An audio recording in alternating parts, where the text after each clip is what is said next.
Welcome back to GM Talks. I'm Keegan. My lovely assistant Brennan is going to be out, and he's lovely because we don't show our faces.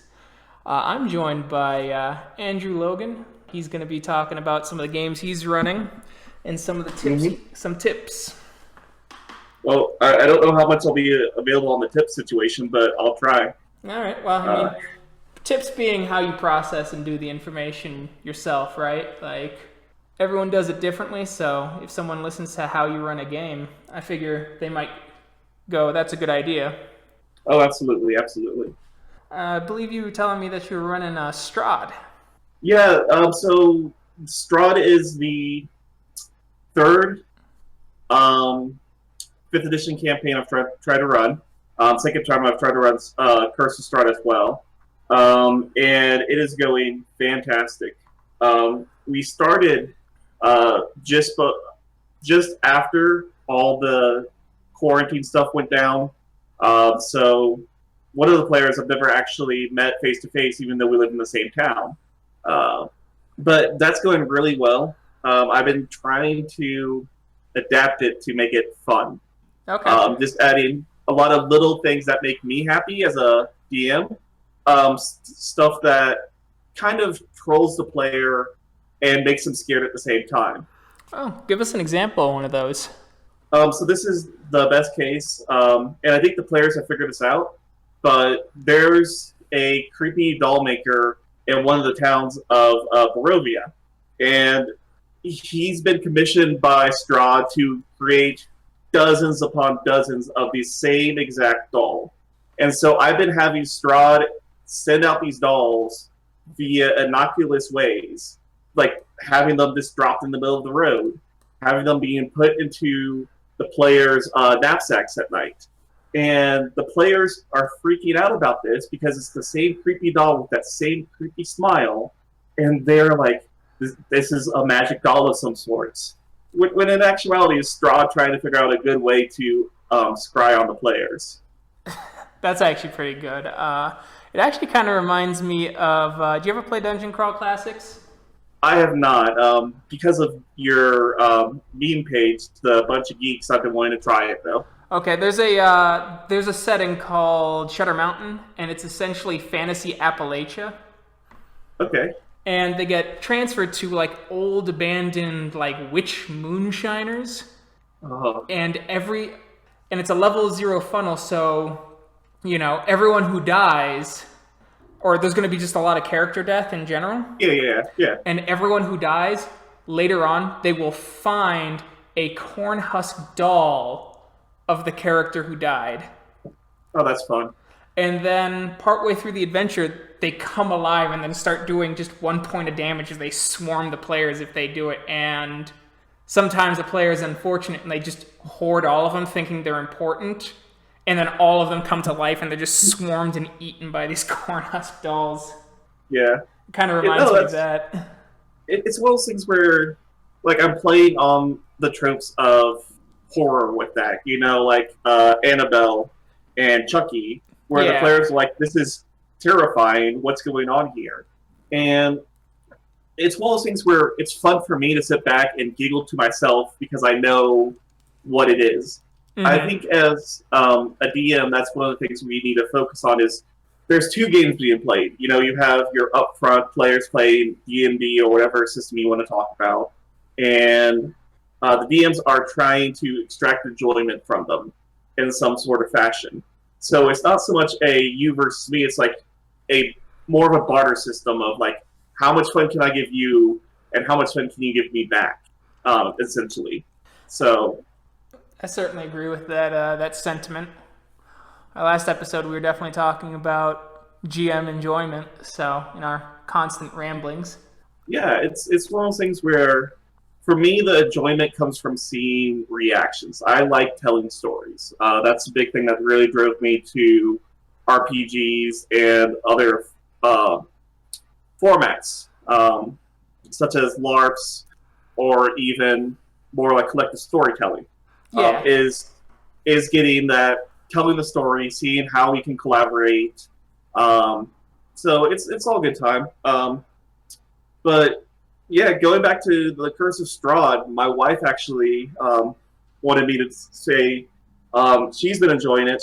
I got suckered into playing D&D when we first started dating about 5 years ago, and she swears I think she is evil. I have literally dropped a house on her during this session, during one of the last sessions actually. So that's always fun. Nice. Yeah. So you'd mentioned that tried to run Strahd before. Did it just schedule conflicts knock that down, or? Yeah, it was a bunch of schedule conflicts. I was trying to run it on Sundays once every 2 weeks, and it just didn't pick up. It was a shame because it was a good group of people. Strahd seems to be one of the harder modules to sell to people, I think. Really? I just Yeah, it's go ahead. Go ahead. yeah. It's just no. It's more because of like you're trying to sell like, hey, this is going to be a horror D&D session. Like this is going to cause you a lot of like feelings, and you're not going to be the bad hero of most fantasy settings. I think that's kind of fair. I've heard, at least from people I know, nothing but positive buzz from their players wanting to play Strahd, and I think part of it is that Strahd's kind of become a meme in that community. So, Okay. but that's just my personal experience of it. I certainly agree to some extent with older versions of Ravenloft. I did always get some pushback when I was back in the 3.5 days. Yeah. I didn't start playing D&D till about 10 years ago, so I missed the whole 3.5 phase of things. So I kind of wish we could go back to that sometimes, but I get that feeling, but man, do I not want to. And nothing against 3.5, actually. Like, I love 3.5. It was my training wheels game. It's what I cut my teeth on when I started running games. The problem is everyone did some sort of derivation of the D20 system at that time period. mm-hmm. So you D20'd out hard. And because we played it for 5-6 years, various campaigns, and occasionally even different quote-unquote games, you found all the kind of pitfalls and things like that to where you kind of hit a bit of a snag of burnout. That's why I tried Pathfinder First Edition, and while it was nice, I just couldn't get into the same spirit that I used to when I first started. Yeah. So when I started, the DM I was following, he was a second edition player back in 2010. This guy was old school, and then I actually started reading like fourth edition. I'm like, what? This looks so much more fun. Why can't we play this? And then you start playing fourth edition, and you're like, oh, this is just overpowered fantasy booking at this point. Like I feel like fifth edition at least has like leveled out, and it feels like more of the older editions. I think, In some aspect. I get that.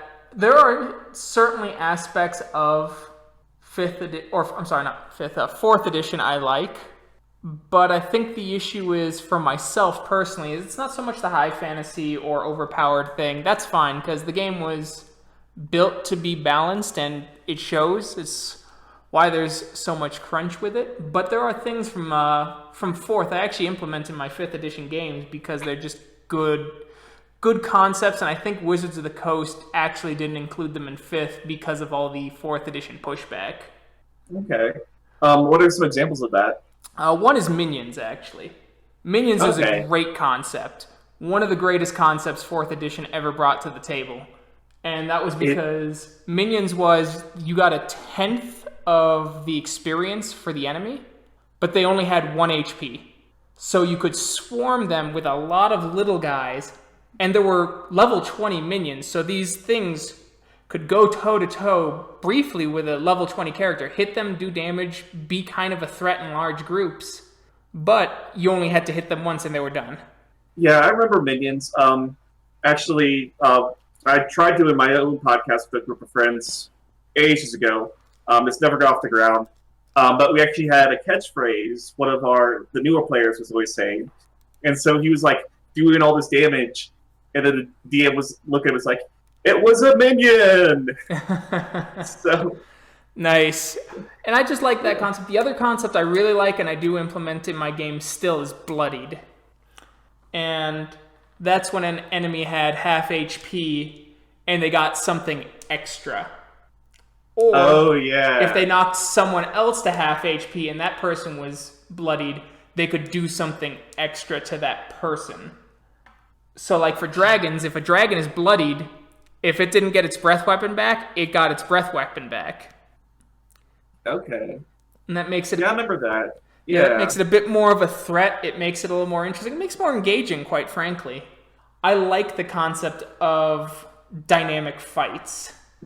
Yeah. And legendary actions certainly add that, but certain concepts like bloodied and things like that I thought were just really good concepts.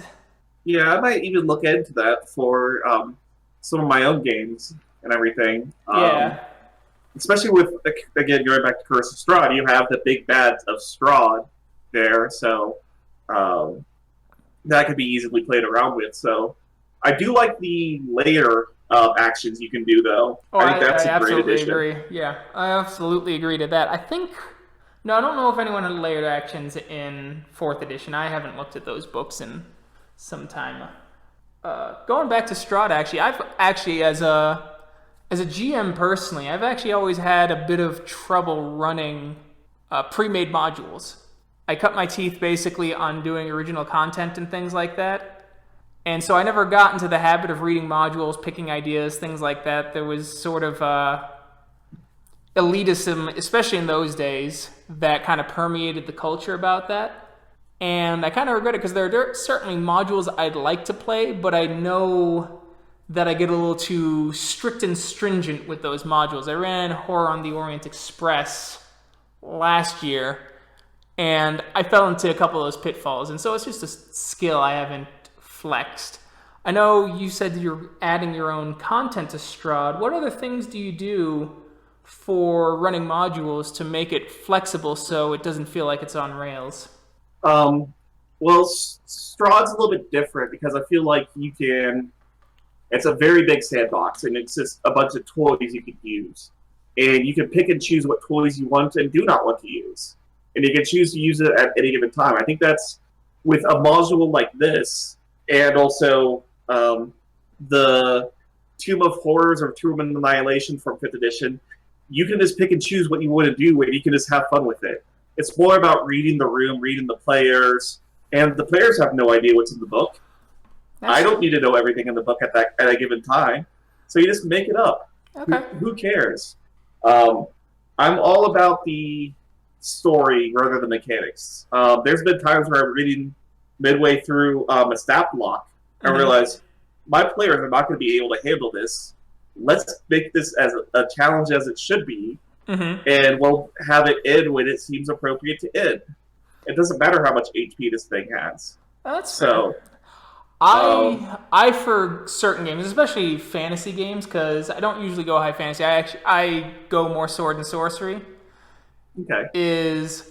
I very rarely, if ever, downgrade a monster or upgrade a monster. And how I do it that way is that it's just the players need to learn to flee. And if they don't flee, then what I do usually is they're captured or something like that first time, if it's a TPK. But I don't know. I like the looming danger, right? Of, oh, this monster's crazy strong. How are we going to beat it? And I've actually had players surprise me with ingenuity, where I've had a group of, I think they were level 7 characters going up against a custom CR12, CR13 monster and walking away. So. Yeah, and so there is going to be a point where I do that in Strahd, though. Once they enter in the castle, that's going to be like, I'm not pulling punches anymore. Hope you guys have learned enough to do this. And there would be probably some games where I could see myself also doing that from the word go. But I think this is more, again, during the situation, I would see this as escapism. I want the players to not worry about it. This isn't the time where you have, like a con game. When you have, some certain con games, and I mean like at the conventions and everything, um, where you worry about the dice, you worry about how to make it through, how to solve the puzzles quickly, and that's the intent of everything. You're trying to get through this thing as quick as possible with as little death, and see what the challenge is. Mm-hmm. That's fair. So I also have a rule, especially for D&D, is that character's first session there is no death, mm-hmm. and that's my own little house rule, only because if they're a new player and they just genuinely didn't know the mechanics, it's kind of shitty to kill them. That's a great way to make them go, man, role playing's for the birds. And two, if someone tries a character class they're not familiar with and they're experimenting and it goes poorly, then they're more likely to fall on just the familiar. Yeah, I can see that, and that's a very good rule. It's just one of those things where I want to see, again, going back to, this is, again, Strahd is more story based. I have ran, I tried to update the, I should have been prepared for this. I tried to update a second or first edition module, and you could tell the players weren't having fun with it. It was one of the dungeon delves. Okay. Where at the end you're supposed to face the you're actually supposed to face like a god at one point, but they got slugged down through 5th and 6th level, whereas this became like a too much combat, enough role playing. Okay. So it's also there. I don't know why I transitioned in such a weird way. It feels like there was a thread there and I lost it, so I apologize. But I think it's also about reading your audience, making sure they're engaged, making sure they're having fun, having a good time, and overall, I guess. Oh, certainly. So. I think those dungeon crawls, too, there is a lot of role-playing opportunity in old first edition dungeon crawls even, because what a lot of people forget, or they don't know, is there are a lot of reaction tables. Yeah. So you do a wandering monster chart, you roll, you determine how far away they are, if both sides are aware of each other, and if the enemy is open to conversation. Yeah. And I think that's part of what might make those adventures seem too combat heavy, especially to newer gamers. Yeah. And it was a newer group too, so that might have been it. It's once again it's a skill on the DM too. DM and players, especially getting in, is see monster fight, not potentially see monster negotiate or see monster talk them down kind of thing. Create a temporary truce or something like that, because you can also roll on that table to see if that wandering monster is at full HP or not. That is true. I mean, it was one of those things where it also kind of died because of, again, player schedules. That's the number one killer of all games, is player schedules, it feels like. Yes. But it's one of those things where I'd like to run it again because it's another classic module. Mm-hmm. Which one, if you don't mind me asking? It starts off with the village of Hamlet. Oh, yes. That's the one before the Temple of Elemental Evil, right? Yes, Temple of Elemental Evil. That's what I was trying to run. Okay. From my understanding, from at least a lot of the old school gamers I've talked to, is a lot of them did heavy modifications to the Tomb of the Temple of Elemental Evil. Yeah. It might be one of those things where I need to print it out because I was trying to read it on my phone. Mm-hmm. And it might be one of the ones where I actually block off a weekend and then sit down and actually do the work I don't like doing. That might be. I would say that's actually one of the overhyped adventures of old D&D. I wouldn't say you're not wrong, but Tomb of Temple, or the Gary Gygax Annihilation Temple. Yeah, the Tomb of Horrors? Tomb of Horrors, there we go. Tomb of Horrors, I've read that thing and I've watched videos on it. Mm. And man, that was... I don't know why Gary Gygax wanted to make people cry all the time. Maybe he was a Psy-vamp that needed to be sustained on nerd tears, but... I definitely like the old Tomb of Annihilation because it did provide character ingenuity and player ingenuity. And I've heard some hilarious stories about how people have gotten through the tomb.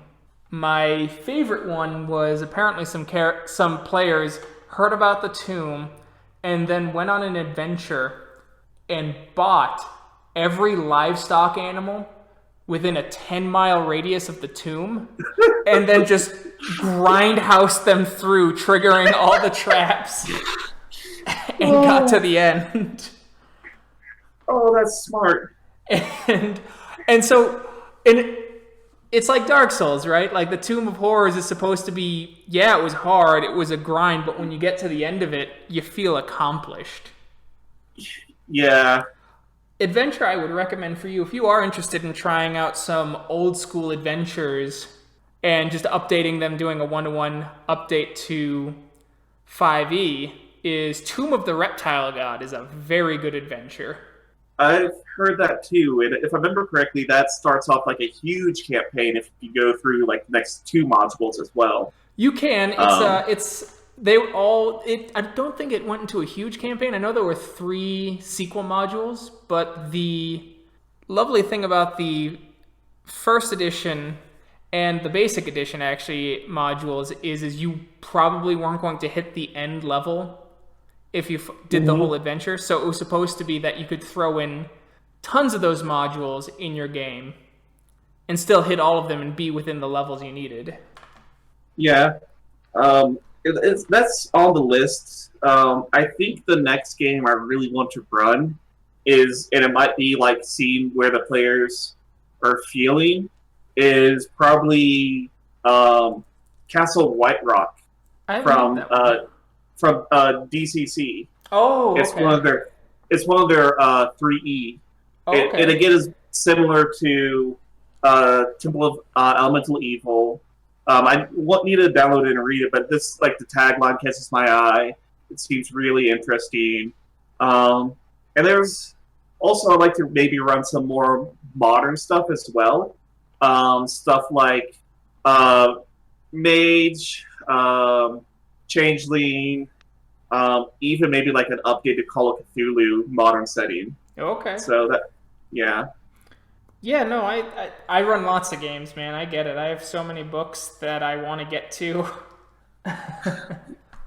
It's an addiction. I just don't have the time. Yeah. No, I heard the old DCC for 3.0 was really good, so I'm sure you'll have a lot of fun. Goodman Games also did some updates to old school adventures into 5e adventures. Yeah, I've been meaning to check them out more. I've been, especially, again, going back to the Bunch of Geeks page that you run. Yeah. It's one of those things where you've posted a lot about them. They seem like a good company, so I'm going to try to check them out. I was really excited to check them out at Gen Con, but maybe next year. Yeah, next year. Yeah. But, no, and that's good, especially because they retroactively are now letting you get PDF copies of hard copy books you bought off of their website. Oh, that's really nice. That's really good. Yeah, so super cool. They also did a reprinting of Grimlock's traps. I don't know if you're familiar with that. I'm not. I'll have to look it up. Oh, it's hysterical. It's just a book of very creative traps. You have to come up with the DCs for them, but they're insane. They're hilarious. One of them is it's a pit trap, and at the bottom it's whipped cream, because whipped cream is dense enough to where you will drown from it, but it is light enough to where you sink and you can't swim to the top. Yeah. And it's slick if you try and grab a rope. Or one is a waterfall trap, where it's not actually a waterfall, it's powdered diamonds that is flowing like a river, so if you stick your hand into it, it's like putting it through a diamond saw. Yeah. Oh, man. But, no, so I guess back to Strad then, just real quick, because I am curious, because I don't have Strad, is I know it's the most sandboxy of all the 5e adventures, with maybe the exception of Tomb of Annihilation. Mm-hmm. Do you have any amusing stories about where your characters went a little off the rails in that sandbox? Oh, where so it's always going to be the bone grinder house, the three witches. I think that's going to be the thing where players could just leave that thing alone and they'd be happy. But no, no, no, no. They always see a way to go back and want to destroy that thing. Um, I guess it's just the hero aspect of it, and so you kind of have to just anticipate that. Just off the rails, it just is. I never feel like it's been just off the rails. It feels like I might have to take like, hey guys, give me 10 minutes while I go grab a beer, and I'll put myself on mute and just start reading as fast as possible. Um, That's kind of a nice thing and about an online game, isn't it? it absolutely is. So they're not sitting there judging you. You feel the eyes where like, why aren't you prepared? Yeah, Uh, right. Because I didn't think you'd be this fucking stupid. yeah, it's and it's just like just going through it. It's like the absurdity is like all the players. We have two halflings, we have a half elf, and we have a warforged. So of course everybody's looking at the robot like, what the hell is this thing? Uh, but no, it's the less you prepare, the less your players can surprise you. I think that's kind of true. I don't know about that.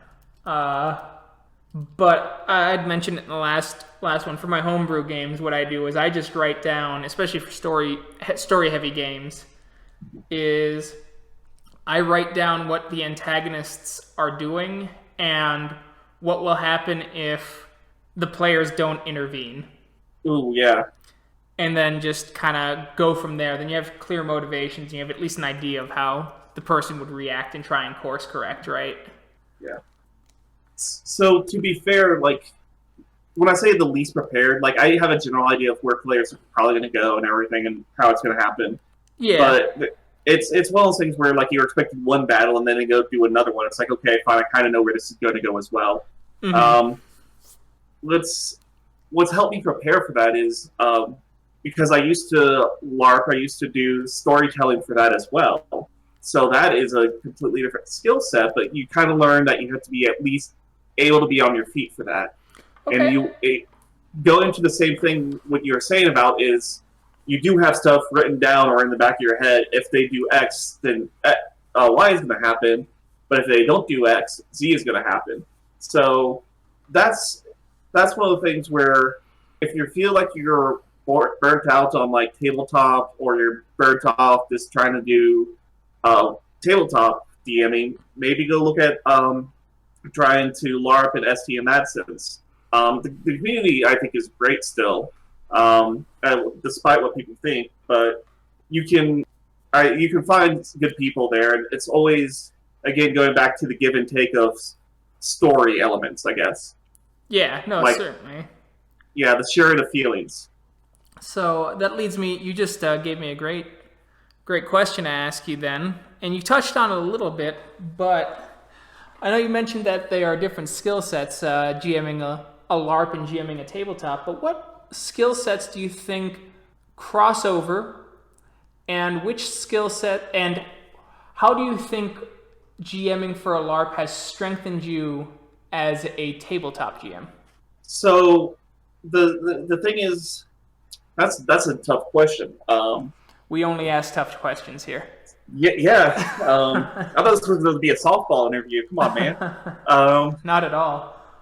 So what's crossover is knowing the rules, and that is also probably the bigger strength that has helped me as a tabletop DM or ST. So with LARP, you kind of have to know the rules like the back of your hand, and you kind of have to sometimes say, "Hey, I don't know what that rule is" as well. But you have to do that on the fly because any downtime breaks immersion, ruins people's time, gets people bored, gets them on their phone. It is a lot harder to course correct people back into game at a LARP than at a table, because you've probably been at a few tables where you're like, "Hey, I'm kind of bored. Let me check my phone real quick."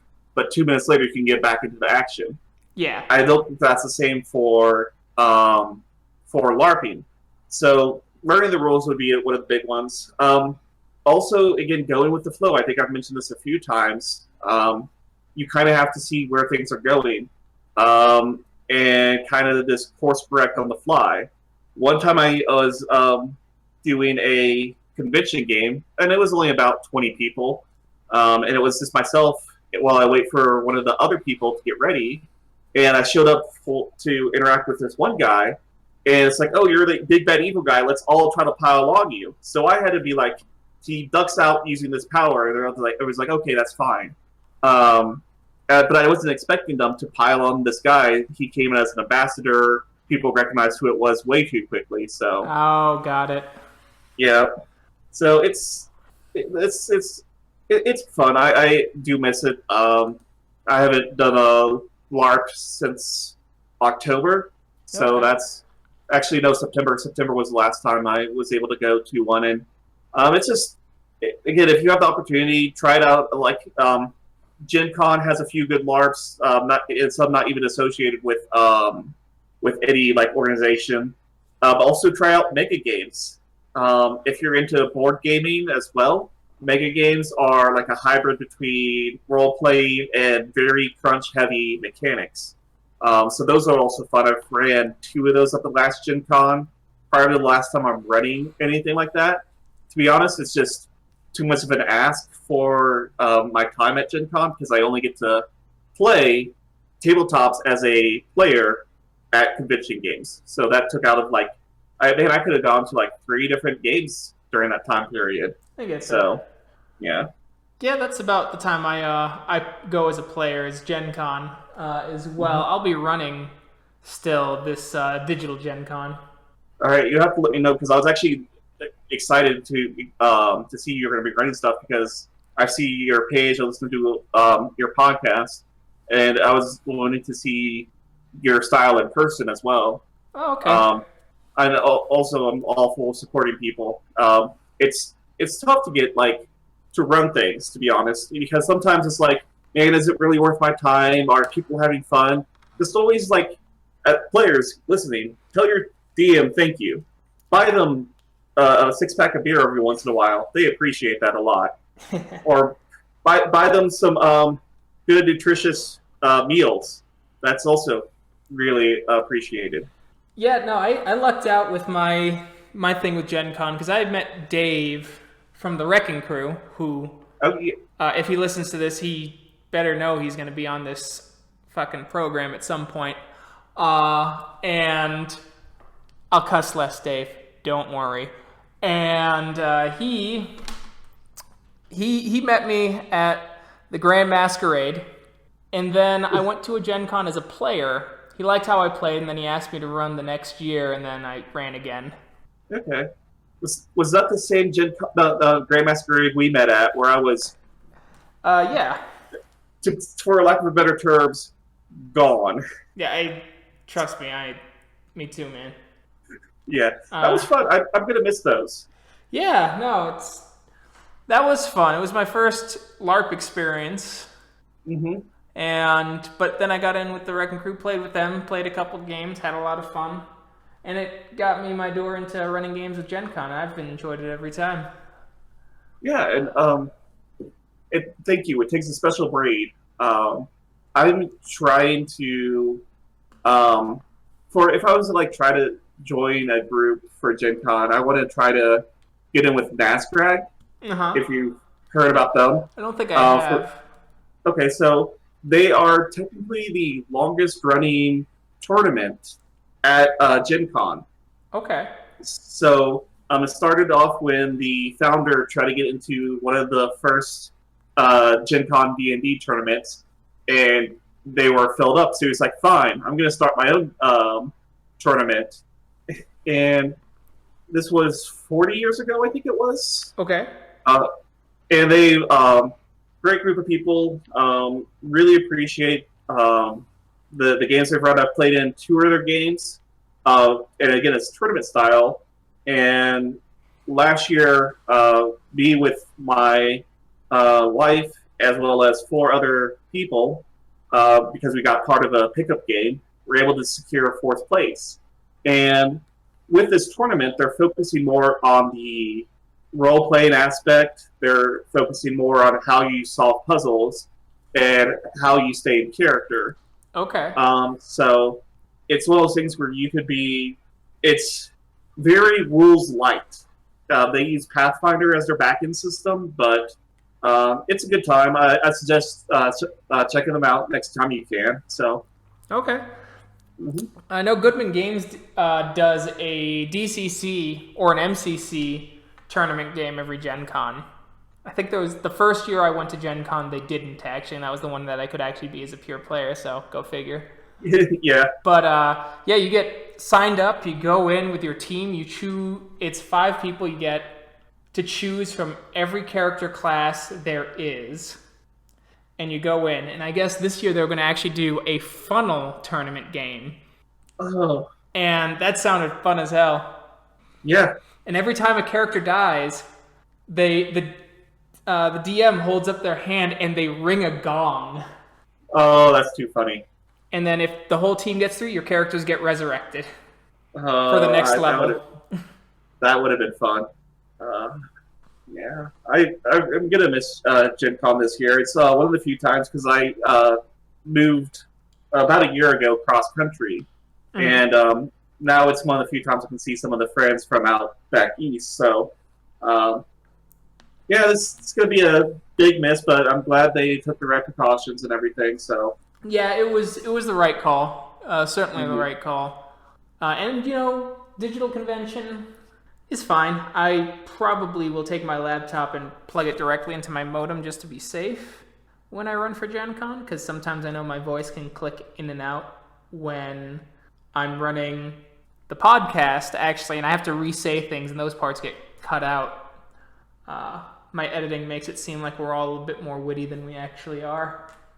Well, that's what editing is for. Yeah, exactly. Exactly. But yeah, I'm glad that I've gotten halfway decent at running games online now because of this. So the Gen Con game will thankfully not be too terrible, or a massive adjustment, I guess is the right word. Yeah, and there is a lot of different things to help you. If you are running a game online and you're trying to transition from tabletop, one of the things I actually do recommend is getting PDFs and just keeping them open. As that's a huge thing, as well as like it does free you up to do so much more looking up and not pay attention to the players when they're like trying to develop their schemes. So even you're kind of like, okay, what happens next? Mm-hmm. So it kind of is like almost like not Two Rooms in a Boom, Betrayal at the House on the Hill, where the betrayer goes off in one part and reads their book and everything. Like you're the betrayer and you're trying to figure out what to do, and they're trying to figure out what their strategy is. Yeah. So that's helpful. No, I've certainly noticed that there's certainly a bit of there's certain aspects of the game that are lost not doing it in person, but there are other aspects that I've noticed. Like people tend to focus up a bit more. Mm-hmm. When I can see that. Though for us, before we record either episode, whether it's They Came From Beneath the Sea or Werewolf, is we spend about an hour, half an hour to an hour BSing before the game. Oh yeah. And that gets it out of everyone's system. I'm actually curious as to how They Came From Beneath the Sea is going to play, since one of the mechanics is cards, and we do it over Discord. Trust? Yeah. Well, just there's the act of pulling the card out. There's certain theatrics that go with it, right? That enhance the game. Not so much the trust thing. Like Burning Legend would be a pain in the ass to run, 100%. But yeah, I'm excited to see how you run It Came Beneath the Sea. I missed out on the Kickstarter, but it looks really interesting. I need to pick myself up a copy. I have certain issues with the story path system in places. And each one is different enough to where sometimes those issues are addressed and sometimes they are exasperated. But okay. I think They Came From Beneath the Sea addresses my personal issues with the system the most, and I really like that. All right, I'll have to get a check. Yeah, there's again going back to there's so many books I have or want to get. Yeah, I Um, hear you. I've got Masks of Nyarlathotep sitting, and I want to run it, but if you need a player, I know somebody. is it you? Yes, yes, it is. I love me some Call of Cthulhu. It is. I've only played it twice. Okay. I played it once at Gen Con and once at PAX Unplugged this past year. Okay. And the PAX Unplugged one was more fun because that was a pulp Call of Cthulhu game. Okay. And I got to be this big bad hero until I rolled double zeros twice and ended up losing my memory, becoming a book nerd, and then seeing a psi vamp overhead, or no, not a psi vamp, a star vampire. And it's just this is so crazy and so high energy. Yeah. Let's go. Oh man, I'm actually interested in how I'm going to be able to run Conan off of Discord because that system's a bit different. Okay. And I think I know how I could do it for the success system because it's a die pool system essentially, just backwards. Mm-hmm. But the damage system is the one that's going to be all right, we just got to count out the random numbers, I guess. But if anyone who's listening to this knows of a good die roller in Discord for Conan Adventures an Agent Dreamed of, please drop them in the comments. It would help me out for sure, and might help anyone else who plays that game who listens to this. Yeah. I'll one of them. I'll try to send some traffic your way, hopefully. All right, thank you. No, I like. Have you played the Conan system? Or I have not. It? So I'm not actually a big fan of Conan. Okay. Movies? Just is that your only experience with it? But that's my only experience with it is movies and seeing the hyper masculinity of the series. And there's nothing wrong with that. It's just not my cup of tea. Oh, that's fair. Yeah, Conan's still hyper masculine in the short stories and the novels, but at least he's very intelligent in the stories, and they play up the intelligence factor a lot more than they did in any adaptation of the film. Okay. He knows multiple languages. Yeah. Okay. I'll have to check it out. It's been one of those things where I know it's on the list of things. It's you should give it a try at least once. Conan, you also have to go with some reserve because it was written in the 1930s, and in some places it doesn't show, which kind of speaks volumes, not good volumes, about fantasy in general. And others, oh man, do 30 sensibilities come screeching at you a little too fast and a little too hard. But the one I would recommend for you, and I think the one just because of the hyper-masculine thing being kind of a turnoff, is Tower of the Elephant. Okay. I think it's in the public domain even, so you might even be able to just find it online. All right, I'll write that down. Yeah, it's very good. It shows a compassionate side to Conan towards the end, and it's weird, and it's just kind of enjoyable. Yeah. But the system's kind of fun. It's a very sword and sorcery style system, obviously. Okay. Yeah, it's this is one of those things where I've been avoiding it, but it's I don't know, it's just going back to that 1930s aspect of it. It's some of the reasons why I love Call of Cthulhu. I don't need the short stories though because it shows its age. Oh, certainly. But Lovecraft was certainly way more overt in his way earlier than 1930s backwardsness.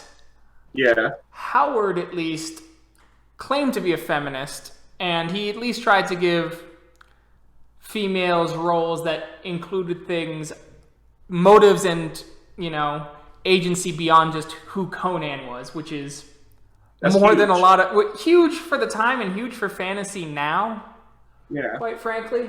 And though he did write in a lot of scantily clad women in his stories because you got paid more if you were story was chosen to be the cover of the magazine, and guess which images typically got on the cover? Yeah. There's a select few, but I actually like Cull. Cull doesn't actually show really any of its 1930s sensibilities, which is, or 1920s even, because it was written before Conan. Yeah. He's a big, beefy barbarian who also contemplates his place in the universe. You see, I can get behind that a lot better for some odd reason. That seems like more. Again, I talk about hypermasculinity, but it seems like more like wrestling, which I enjoy wrestling because it's a soap opera. Yeah. And, so it's Cold? Cull? Kull? Okay. Yeah, Cull is very good. There's one where the enemy tries to trap him in a mirror because the mirror shows him an image of himself, obviously, and it's an image that occasionally does things differently, and they ask him to think on it, and he's wondering if this image is him from another universe, if he is the one who is actually the reflection, things like that. And he's actually losing himself, and the mirror is going to suck him in until his friend comes in and goes, "What the hell? Yaha!" Yeah. And breaks the mirror. I'll absolutely have to look that up. That sounds a lot better. Yeah, I really like Cull. And I actually always recommend people, with the understanding that these books are old and you can draw inspiration from them, but draw inspiration from them critically. Yes. Because you don't want those tropes to be perpetuated in your games. But there is a lot to love in the Appendix N fiction of old D&D that I've found. Okay. And I'll have to look it up. I have to dig out my old DM guide because I have a DMG from 2.0. Okay. The 2.0 DMG is not that good. It's not. It's one of those things where it's just like, oh, you'll figure it out. Yeah, it's like what? Go ahead. But tell me how to run this game. Here's all this bunch of diagrams and charts. Okay, thanks, book. Yeah, no, I think the first edition one I really like. It doesn't really give you any ideas on stories and things like that necessarily, except in Appendix N. Mm-hmm. The book goes, this is how die probability works. This is a bell curve. You talked about that in the last episode. I'm like, yeah, that's how it felt. But I think not so much that Wizards of the Coast is trying to hold your hand, but I feel like they're a lot better about explaining like what you're looking for, how to build a world, how to actually set up a campaign and everything like that. Oh, that's certainly. I like the toolbox nature of it though, and I think die probability is important only because you have to remember in first edition it wasn't a roll a d20 to figure out everything. Yeah. But I get that. I think the 5th edition DMG does a very good job of striking a bit of that balance, though. Mm-hmm. Yeah, I can agree to that. But yeah, I still highly recommend anyone to pick up a PDF of the 1st edition DMG, just because it has some really great charts and things like that you can just add in to add flavor to your game. Okay, I'll try to look it up and see. It sounded really interesting when you guys were talking about it and everything, so... Yeah, it's on drive-thru, so... Mm-hmm. Yeah, sounds good. All right, cool. I know you gotta head out soon. You said about an hour. We're about at that hour mark. Yeah, I do want to go over one last thing, though. Oh, yeah, sure. Because you had brought it up in one of the comments, and you brought it up in the last episode. So I have a dream game I want to run. Oh, absolutely. Yeah, please. Tell me about your dream game.